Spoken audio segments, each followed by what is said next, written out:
What if the person who threw you away like yesterday's news was forced to watch you inherit the world? Imagine being so thoroughly erased from your ex-husband's life that he looks right through you in public. Now picture his face at his own glittering charity gala when it's announced that you, the woman he deemed worthless, are the sole heir to a multi-billion-dollar empire. This isn't a fairy tale. It's the story of Isabel Rossi, a forgotten wife who was about to remind everyone, especially the man who broke her, that the most powerful legacies are built from the ashes of betrayal. Isabel Rossi had mastered the art of becoming invisible. It wasn't a skill she'd sought, but one she'd acquired over the last 2 years, like a layer of dust settling on a forgotten portrait. Her life had shrunk to the size of her small, sunlit apartment in Soho, a world away from the cavernous Upper East Side penthouse she once called home. Her days were measured in the quiet clicks of her camera shutter and the bittersweet aroma of darkroom chemicals. Photography was her only rebellion, the act of capturing the world's beauty, a silent protest against the ugliness of her own erasure. Today, the city's biting November wind was a fitting companion to the chill in her heart. She was delivering a set of prints to a gallery in Chelsea, a small victory that felt monumental. As she clutched the portfolio to her chest, she saw him, Nathaniel Sterling, her ex-husband. He was stepping out of a black town car, his charcoal grey overcoat perfectly tailored, his silver-streaked hair styled with the same meticulous precision he applied to his business dealings. And on his arm was Chloe Lancaster, a woman whose entire existence seemed curated for Instagram, all sharp angles, bright smiles, and effortless glamour. They were laughing, a sound that felt like shards of glass in Isabel's ears. For a wild, stupid moment, her feet froze. A ghost of a memory surfaced. Nate, years ago, telling her she was the only real thing in his life of polished facades. The memory dissolved as quickly as it came. They walked towards her, Chloe's stiletto heels clicking a sharp rhythm on the pavement. Isabel's heart hammered against her ribs. Just keep walking. Don't look. Be invisible. But it was too late. Nate's gaze swept over her, a brief, dismissive flicker. There was no recognition. Not a glimmer. It wasn't the politer version of an ex-lover avoiding an awkward encounter. It was the blank, unseeing stare one gives a stranger, a piece of the city's scenery. He had looked right through her. Chloe, however, paused. Her perfectly arched brow lifted in a slow, deliberate assessment of Isabel's worn jeans, her comfortable boots, her simple wool coat. A faint, pitying smirk touched her lips before Nate pulled her along. The portfolio in Isabel's arms suddenly felt impossibly heavy. The cold wasn't just in the air anymore. It was in her bones, a deep cellular freeze. He hadn't just moved on. He had expunged her from his history.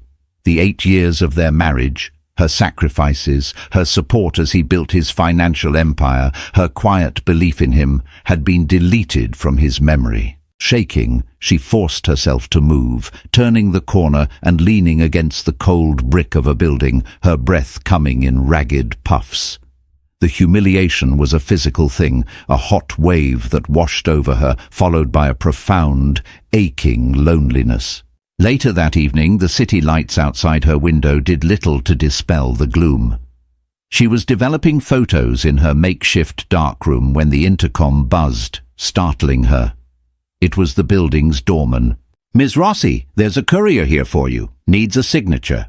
Puzzled, she went downstairs. The courier handed her a crisp, heavy-stock envelope. The return address was a prestigious law firm, Davies, Finch and Gable. Her stomach twisted. Law firms only meant trouble. Had Nate found some new way to torment her? A forgotten debt? Back in her apartment, she slit the envelope open with trembling fingers. Inside was a single sheet of watermarked paper. The letter was brief and formal. It requested her presence at their offices the following Monday at 10 a.m. for the reading of the last will and testament of their client, Mr. Arthur Pendleton. Isabel read the name again. Arthur Pendleton. It took her a moment to place him.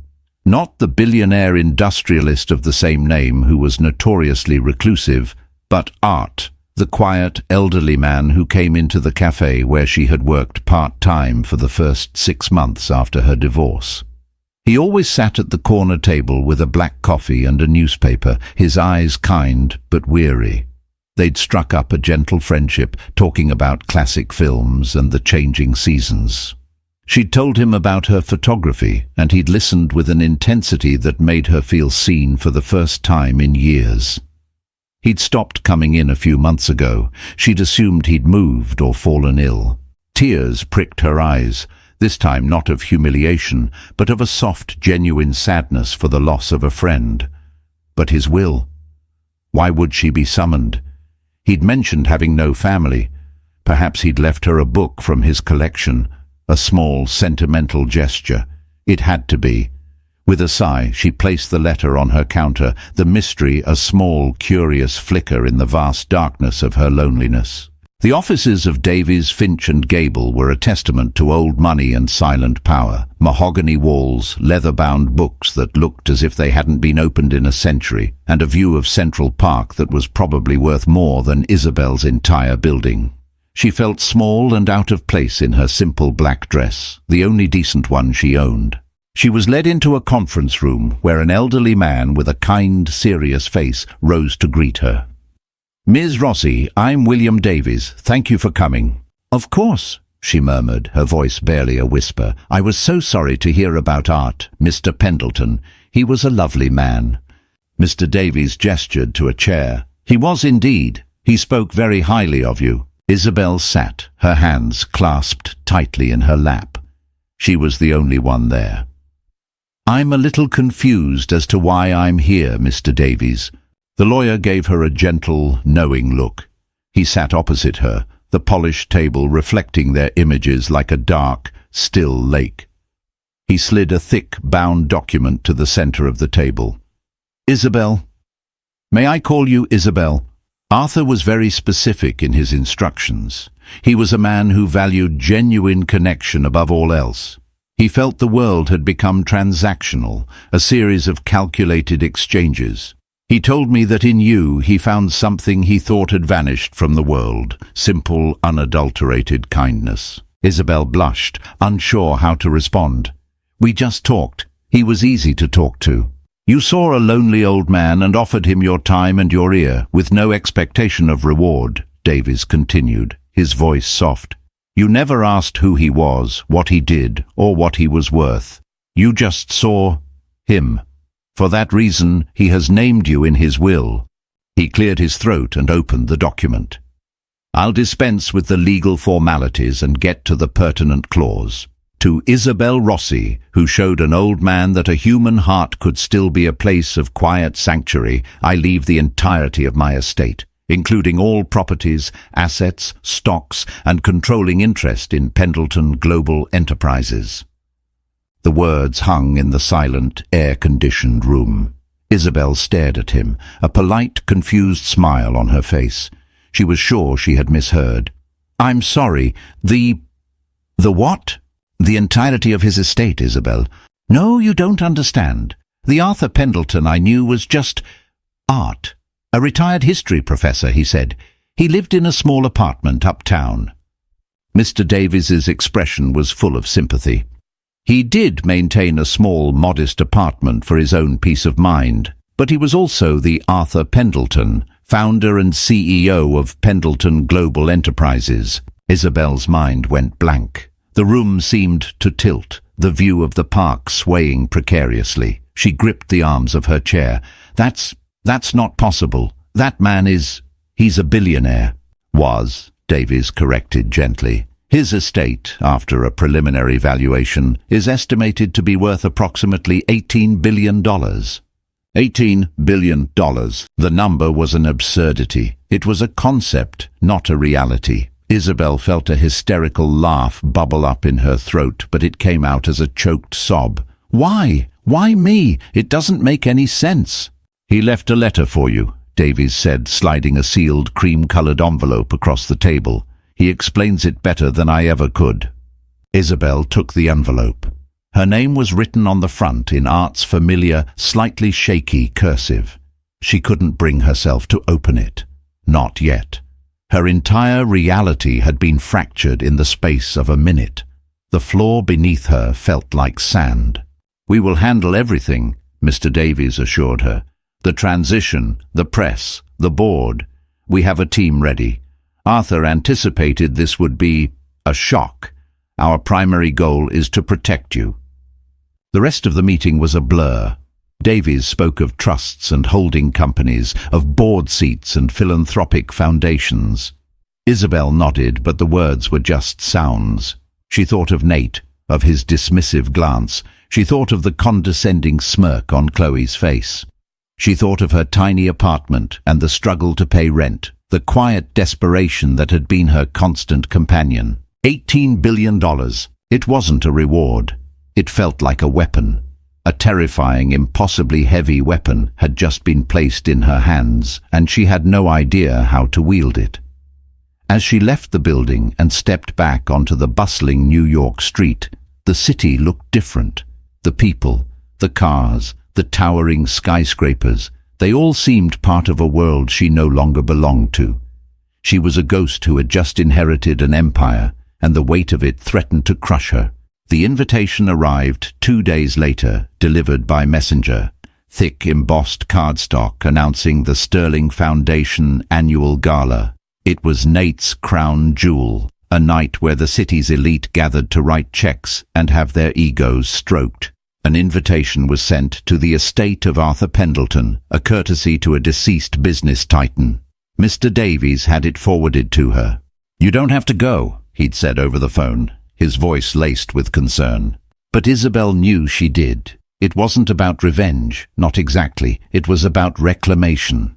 For 2 years, she had allowed herself to be a ghost. Nate had looked through her because she had let herself become transparent. Tonight, she would become solid again. The transformation took an army. A team, curated by Davies, descended on her apartment. A stylist, a hairdresser, a makeup artist. They spoke in hushed, reverent tones. Isabel felt like a statue being prepared for an exhibition. She chose a dress of deep sapphire silk that fell like water. It was simple, elegant, and utterly commanding. A necklace of sapphires and diamonds from Arthur's vault rested against her collarbone, cold and heavy as a suit of armor. When she looked in the mirror, she didn't recognize the woman staring back. The haunted, tired look in her eyes was gone, replaced by a focused, steely calm. This wasn't Isabel Rossi, the forgotten wife. This was the heiress to the Pendleton Empire. The gala was being held at the Metropolitan Museum of Art in the grand temple-like hall of Dender. The air hummed with power, wealth, and feigned sincerity. As Isabel stepped out of the town car, a few cameras flashed, their operators likely wondering who this unknown, striking woman was. She walked up the grand staircase alone, her head held high. She saw Nate near the entrance, holding court, Chloe clinging to his arm like a designer accessory. He was in his element, a king in his kingdom. Isabel's heart gave a painful lurch, but she steadied herself. She was not here for him. She was here for herself. She took a glass of champagne from a passing waiter and found a quiet alcove, watching the proceedings. People glanced at her, their curiosity piqued by her unfamiliar face and the breathtaking jewels. She ignored them. She was waiting. After an hour of mingling, the lights dimmed. Nate took the stage, a confident, charming smile plastered on his face. He spoke eloquently about charity, about legacy, about building a better future. Isabel had to admit he was good at this. He could sell sincerity to a cynic.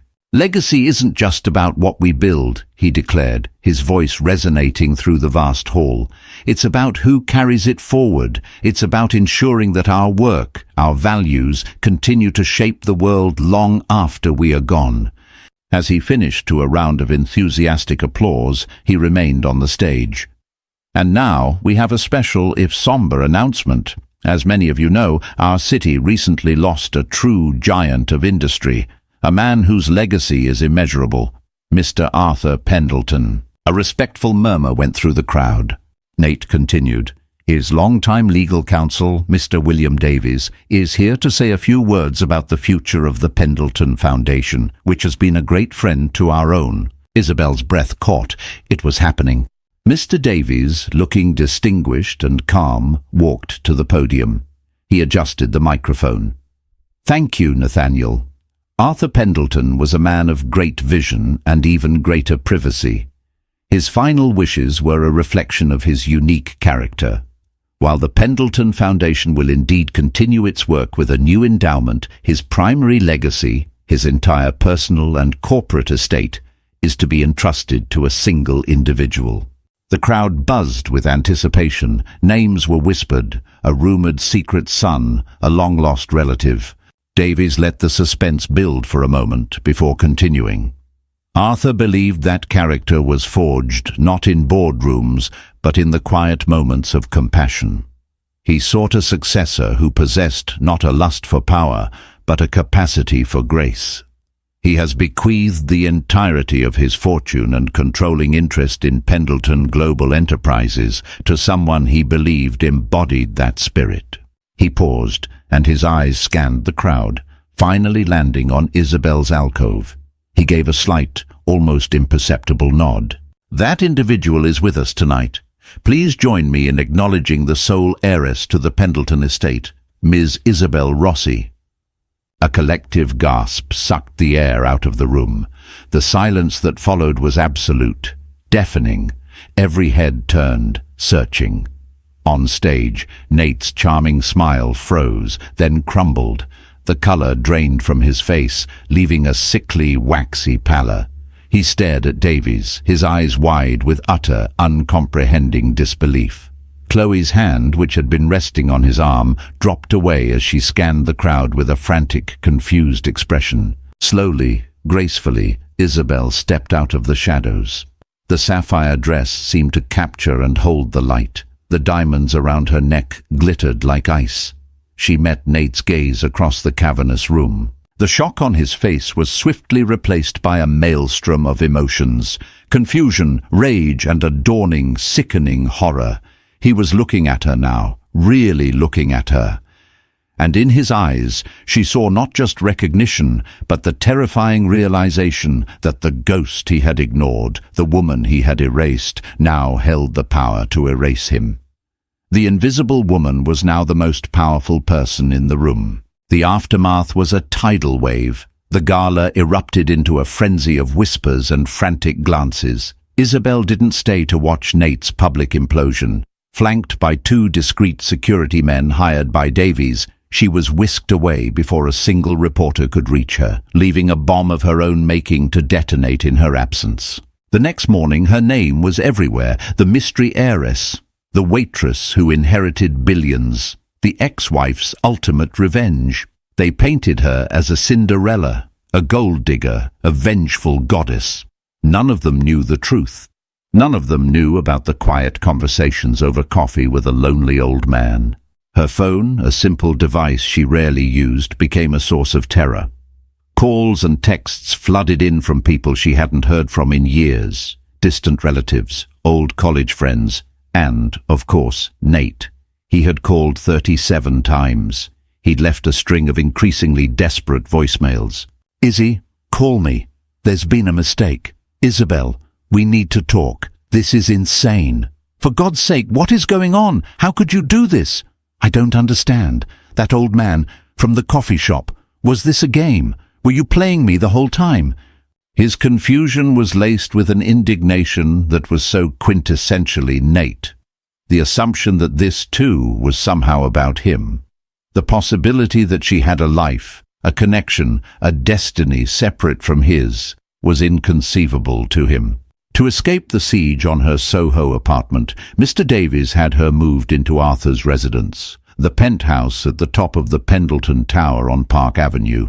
It was less an apartment and more a palace in the sky, a triplex of glass, steel and stone with panoramic views of the city. The space was vast, silent, and overwhelmingly lonely. It was filled with priceless art, a library that spanned 2 floors, and furniture that looked too beautiful to sit on. It felt like she was trespassing. She wandered through the silent rooms, her footsteps echoing on the marble floors. This was Arthur's world. The quiet, kind man in the worn tweed jacket had lived here, surrounded by a level of wealth she couldn't comprehend. It only deepened the mystery of him. On a large oak desk in his library, she finally found the letter. Her hands trembled as she opened it. "My dear Isabel, if you are reading this, then I am gone, and your world has been turned upside down. Please forgive an old man's dramatics. I imagine you have many questions, the most pressing of which is, why you? The answer is both simple and complex. The simple answer is that I liked you. You have a good heart, a quiet strength, and you see the world through an artist's eyes. You look for the beauty in the forgotten corners. When you spoke to me, you were not speaking to a billionaire. You were speaking to a person. You have no idea how rare and precious that is. The more complex answer has to do with my legacy. I built an empire, but empires can be monstrous things if left in the wrong hands. They can crush the very people they are meant to serve. I have watched men like your ex-husband, Nathaniel Sterling, my entire life. They are men who see people as leverage, relationships as transactions, and legacy as a monument to their own ego. They are hollow men. I could not, in good conscience, let my life's work be absorbed by men like him. I did not choose you to punish him, Isabel. I chose you to save my company from him, and all the men like him. I am giving you this power not as a reward, but as a responsibility. It is a heavy burden, I know. You will be tested. People will try to manipulate you, control you, and underestimate you. They will see a waitress, a scorned ex-wife. Let them. Your strength has never been in what they see, but in what you see. Be wise, be cautious, but most of all, be yourself. The world has enough tyrants. It needs more artists, more quiet observers, more kind hearts. Don't let this money change the best parts of you. Let it amplify them. Your friend, Arthur. Tears streamed down Isabel's face as she read the letter. The weight on her shoulders shifted. It was still heavy, but it was no longer the dead weight of confusing luck. It was the weight of purpose. Arthur hadn't just given her his fortune, he had given her his faith. A chime from the penthouse's internal system startled her. The building's head of security was on the video screen. "Ma'am, I'm sorry to disturb you. Mr. Sterling is in the lobby. He's demanding to see you. He's causing quite a scene." Isabel's blood ran cold. He had found her. Here, in this fortress in the sky, he was still trying to break in. The old Isabel would have hidden. She would have told the guard to send him away, and then spent the rest of the day shaking. But as she looked at Arthur's letter, something new and hard settled in her chest. She took a deep breath. "Tell Mr. Sterling," she said, her voice even and clear, "that Ms. Rossi is not available. Not now. Not ever." She cut the connection before the guard could reply. She had drawn her first boundary. It was a small act, but it felt like a declaration of war. A war for her own soul. Isabel's first day at Pendleton Global Enterprises was like stepping onto a different planet. The headquarters, occupying the top 20 floors of the tower she now lived in, was a symphony of quiet, intimidating efficiency. People in impeccably tailored suits moved with a hushed urgency, their faces grim and focused. When they saw her, they stared, their expressions a mixture of awe, suspicion, and naked curiosity. She was a glitch in their matrix, a bug in the system. Mr. Davies escorted her to the 80th floor boardroom. It was a sterile, intimidating space dominated by a gargantuan black granite table and a wall of glass overlooking the city. Seated around the table were the 12 members of the board, the titans who had, until now, run Arthur's empire. They were all men, all over 60, and they looked at her like a pack of wolves sizing up a lamb. Their leader was a man named Richard Caldwell, the COO, and Arthur's longtime number 2. He had a patrician air and eyes as cold and grey as a winter sky. "Ms. Rossi," he said, his voice smooth but devoid of warmth. He didn't stand. "Welcome to Pendleton Global. The subtext was clear. Welcome to our world. You don't belong here. Isabel took the empty seat at the head of the table, Arthur's seat. The chair felt like a throne, too large and too important for her. Mr. Davies sat to her right, a silent, reassuring presence. "Thank you, Mr. Caldwell," Isabel said, her voice steadier than she felt. "I know my appointment is unconventional."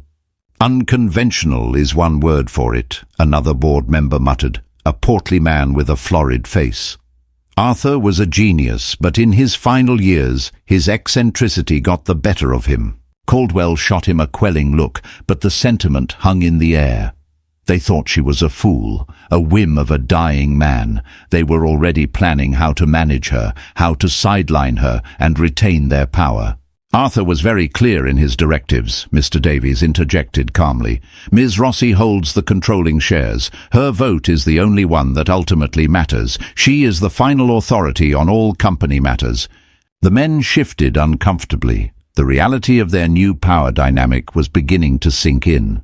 "Of course," Caldwell said, his tone shifting to one of condescending patronage.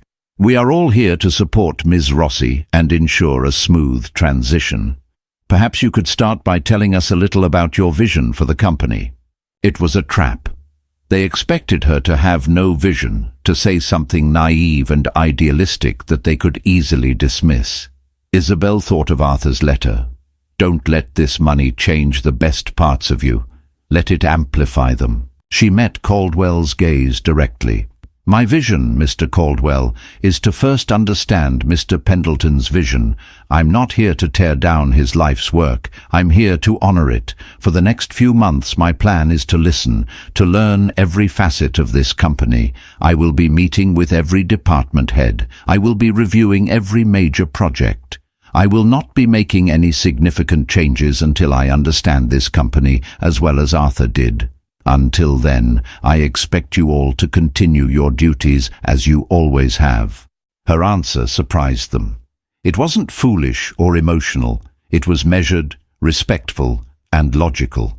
It gave them nothing to attack. Caldwell's expression remained impassive, but Isabel saw a flicker of something new in his eyes.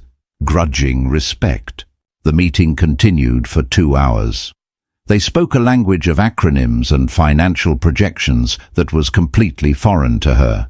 She didn't pretend to understand.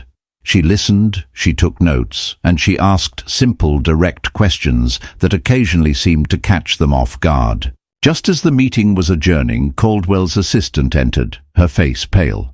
"Mr. Caldwell, I'm sorry to interrupt. Mr. Nathaniel Sterling is here. He doesn't have an appointment, but he insists on seeing Ms. Rossi." A wave of fury and dread washed over Isabel. Here. He dared to come here. Before she could respond, the boardroom doors swung open and Nate strode in, his face a mask of desperation and forced charm. "Izzy, thank God. I've been trying to reach you." The board members stared, stunned into silence. Caldwell looked at Nate with utter contempt. "Mr. Sterling, this is a private meeting," Caldwell said, his voice dangerously low. Nate ignored him, his eyes locked on Isabel. "Please, just 5 minutes. We need to clear the air. What these newspapers are saying, it's insane. We can fix this, you and I."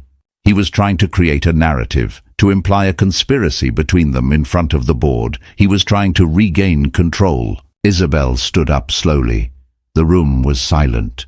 All eyes were on her. She looked at the man she had once loved, the man who had shattered her heart and then pretended she didn't exist. She saw the pathetic, grasping need behind his arrogant facade. The fear was gone. In its place was a profound, icy calm. "Nate," she said, her voice cutting through the tension, "the only thing that needs to be cleared is you from this room. Security." 2 large men appeared at the door instantly. Nate's face contorted in disbelief. "Izzy, don't do this!" "My name," she said, her voice dropping to a near whisper, yet every person in the room heard it, "is Ms. Rossi, and you are trespassing." As security escorted a sputtering, humiliated Nate out of the room, Isabel turned back to the stunned board members. She straightened her jacket, her expression unreadable. "Now," she said as if nothing had happened. Where were we? The weeks that followed were a grueling immersion. Isabel kept her word, transforming from an heiress into a student. She arrived at the office before anyone else and left long after they were gone. She consumed reports, financial statements, and project proposals like a starving woman at a banquet. The language of business was slowly becoming less foreign, the rhythms of the corporate world more familiar. She earned a sliver of respect from the board, who saw that she was not the flighty fool they had anticipated. She was diligent, intelligent, and, most importantly, she listened. But Richard Caldwell remained an enigma. He was helpful, professional, and utterly unreadable. He treated her with a formal deference, but she always felt his cold, calculating eyes on her, waiting for her to make a mistake. Her true education came from Arthur's old files. His office, which she had not yet moved into, remained a shrine to him. One night, unable to sleep, she went in and began going through his private records. She wasn't looking for anything in particular, just a deeper connection to the man who had changed her life. Tucked away in a locked drawer of his desk, she found a set of old leather-bound ledgers. They weren't financial records. They seemed to be a kind of personal journal, filled with Arthur's thoughts, observations, and detailed notes on people he'd encountered over his long life. She found herself, her name first appearing about a year ago. Met a young woman at a cafe today, a photographer, sad eyes, but a kind soul, reminds me of Eleanor. Eleanor was his late wife. Reading his observations about their conversations was like reliving their friendship through his eyes. It was a comfort, a confirmation that their connection had been real. Then she stumbled upon another name, one that made her blood run cold. Sterling. It wasn't Nate. It was his father, Jonathan Sterling. The entries dated back 40 years. Arthur, then a young, ambitious entrepreneur, had partnered with Jonathan Sterling on a groundbreaking tech venture. According to Arthur's notes, it had been his innovation, his genius. But Sterling, who handled the finances, had systematically betrayed him. He'd created shell corporations, falsified reports, and pushed Arthur out, stealing the company and the patents, leaving him nearly bankrupt. Jonathan is a predator in a bespoke suit, Arthur had written. He doesn't create, he consumes. He builds his legacy on the ruins of other men's dreams. I will not be his last victim, but I swear on my life I will rebuild, and one day the name Sterling will answer for what it has done. Isabel sat back, stunned. This wasn't just a random act of kindness. It was a multi-generational chess game, and Arthur had just made the final, devastating move. He hadn't chosen her just because she was kind. He chose her because she was the perfect instrument of his long, simmering vengeance. She was the one person whose ascent would cause the complete and utter ruin of Jonathan Sterling's legacy, his son, Nate. The revelation was unsettling. It colored Arthur's kindness with something darker, more calculated. Had he been testing her? Was his friendship just a means to an end? She felt a pang of disillusionment, but as she read on, she saw that it was more complex. He wrote about watching Nate from afar over the years, seeing the same hollow ambition, the same transactional cruelty as his father. "The boy is his father's son," one entry read. "He married a good woman, a woman with light in her soul. He will try to extinguish it. Men like that cannot stand to see a light they did not create." He had seen it all. He had seen her marriage, her divorce, her pain. His decision was not just about revenge, it was about justice. It was about rescuing a legacy, his own, and a person, hers, from the consuming darkness of men like the Sterlings. This new knowledge armed her. It explained the hidden motives, the grand design. It also explained Richard Caldwell. In a later entry, Arthur had written about him. "Richard is loyal, brilliant, and ruthless. He does not trust easily. He sees my friendship with the girl from the cafe as a folly. He will test her. If she proves her strength, he will become her greatest ally. If she falters, he will devour her to protect the company." The game was far more dangerous than she had realized. Caldwell wasn't just waiting for her to make a mistake. He was judging whether she was worthy of Arthur's legacy. The next day, she called a meeting with Caldwell, just the two of them. She walked into his office, a sleek, minimalist space that reflected his personality. "Richard," she began, foregoing any pleasantries, "I've been reviewing some of Mr. Pendleton's personal records, including his history with Jonathan Sterling." Caldwell's mask of impassivity finally broke. A flicker of genuine surprise crossed his face. He leaned back in his chair, studying her with new eyes. "I see." "He never told me," Isabel said, her voice quiet but firm. "He let me believe it was just about a simple friendship." "Why?" "Because it was," Caldwell replied, his tone softening for the first time. "The issue with the Sterlings was a ghost, a motivation from his past. But his choice of you, Ms. Rossi, was about the future. He saw your character as the antidote to their poison. He wanted your sincerity to be the bedrock of your leadership, untainted by a quest for revenge. The justice for what the Sterlings did was simply a fortunate consequence." He stood up and walked to the window, looking down at the city below.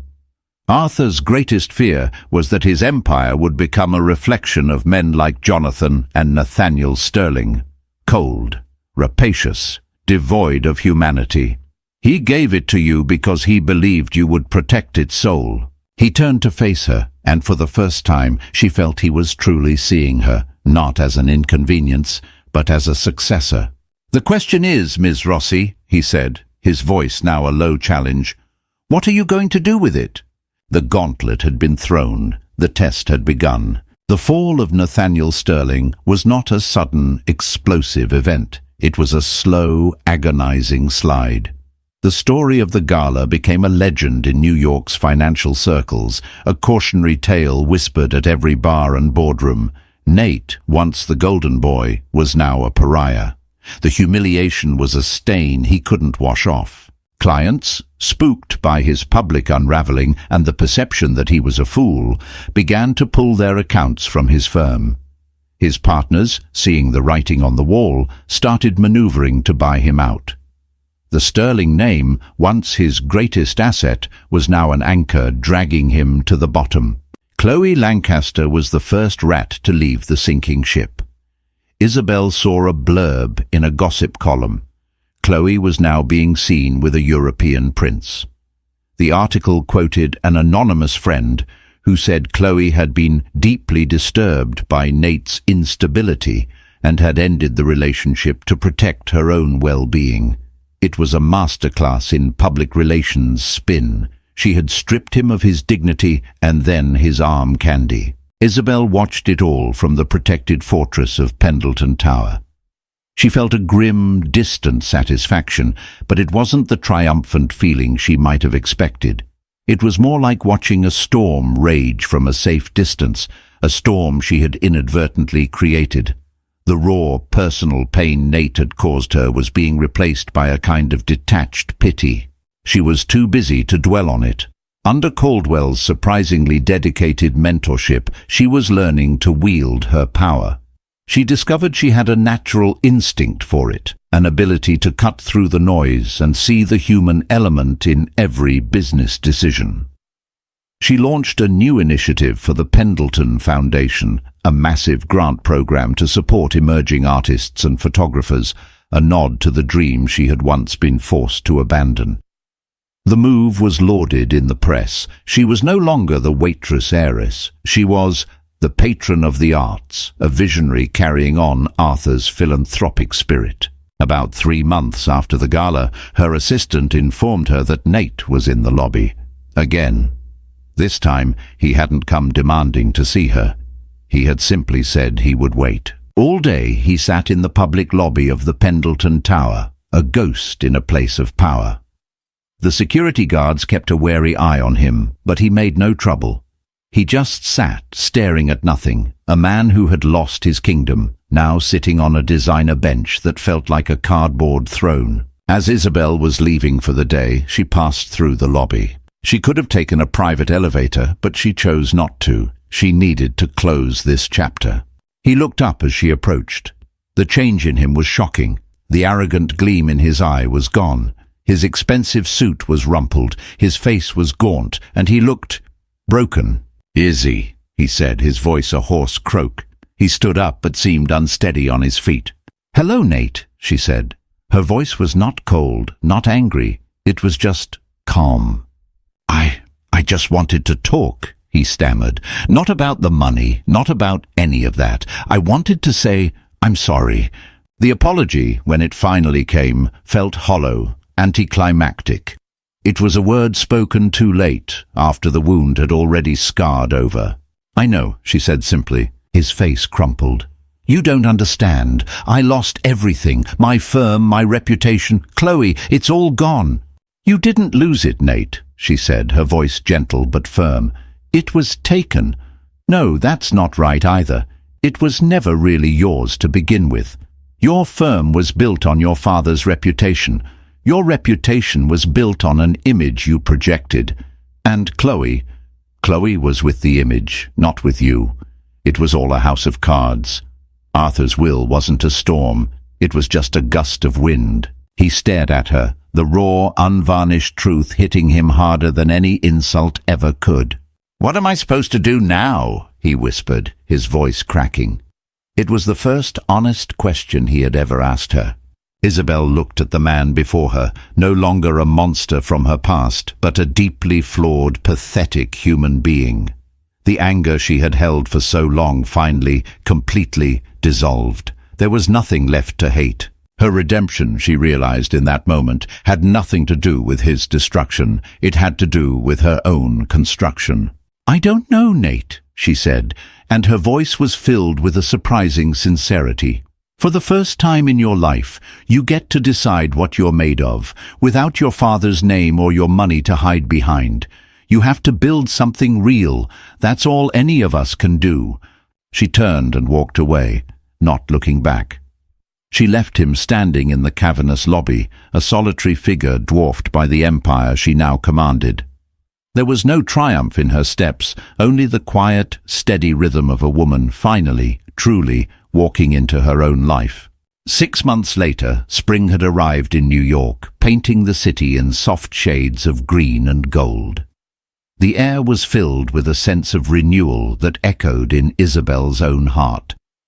The name Isabel Rossi no longer belonged to the gossip columns. It belonged to the business pages and the art journals. She had found her rhythm. She was not the ruthless tycoon the board might have initially feared, nor the naive artist they had first assumed. She was something new, a leader who led with empathy, a businesswoman with an artist's soul. She had kept her promise to Arthur. She hadn't let the money change her. She'd let it amplify the best parts of herself. Pendleton Global was thriving under her quiet, steady hand, moving into sustainable technologies and ethical investments, ventures Arthur had dreamed of but never had the time to implement. Tonight was the opening of the Emergence exhibition at a gallery in Soho. It was the first exhibition funded entirely by her new foundation grant, showcasing the work of 10 unknown photographers. It was held in the very same gallery where she had been heading that fateful day she'd run into Nate. She walked through the crowded room, no longer invisible. People greeted her with respect. Artists, critics, collectors. They didn't see an ex-wife or an heiress. They saw the woman who had given them a chance. Richard Caldwell was there, standing by the wine bar, looking uncharacteristically relaxed. He raised his glass to her in a silent toast of approval. He had become her most trusted advisor and, surprisingly, her friend. Isabel stopped in front of a series of black and white photos, capturing forgotten, overlooked corners of the city. A single flower growing through a crack in the pavement, the reflection of a skyscraper in a puddle, the weary hands of an old woman resting on a subway railing. They were beautiful, poignant, and full of a quiet, resilient hope. They were her photographs. Under a pseudonym, she had submitted her own work to the jury. They had chosen it on its own merit. Seeing her work on the wall, appreciated by strangers, was a feeling more profound and satisfying than signing any billion-dollar deal. A young woman came to stand beside her. "These are incredible," the woman said. "They make you see the things you walk past every day." "Thank you," Isabel said, a genuine smile lighting up her face. That's what the artist was hoping for. She looked around the room, at the vibrant art, at the hopeful faces of the young photographers, at the city lights twinkling through the gallery window. Her life, once small and silent, was now filled with purpose and color.